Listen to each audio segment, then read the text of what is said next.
Dernier jour de Johnny Hallyday, cet ami qui n'a pas voulu se rendre à Marne-la-Coquette. Les dernières journées de Johnny Hallyday sont au centre de toutes les spéculations. De nombreuses personnes se sont intéressées la liste des personnes présentes à ses côtés. Pour cause, David Hallyday, son fils aîné, n'a pas pu accéder à sa chambre le jour de sa mort. Selon les explications avancées par ses proches, le rocker était trop fatigué, et surtout, il ne souhaitait pas que son fils le voie dans cet état-là, à l'approche de sa dernière heure, dans son bureau transformé en chambre d'hôpital. Une douleur encore vive pour le chanteur qui regrette de ne pas pouvoir avoir pu dire adieu à son père. D'autres, comme Yves Régnier, ont délibérément fait le choix de ne pas venir.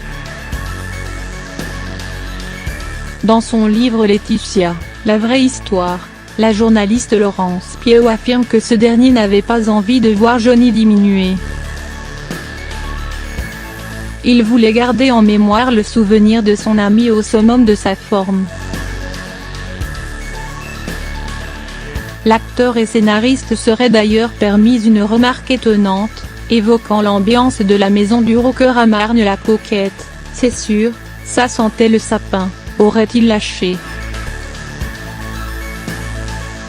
À moins qu'il n'ait pas été invité /. La rumeur affirme que les deux hommes étaient brouillés à cause d'une sombre histoire d'argent. D'ailleurs, c'est seul que ce dernier a tenu à se recueillir sur la tombe du rocker, loin de Laetitia Hallyday et du reste de sa famille. Mais si Yves Régnier n'était pas présent en compagnie de Johnny Hallyday lors de ces derniers instants, ce dernier n'a jamais été seul.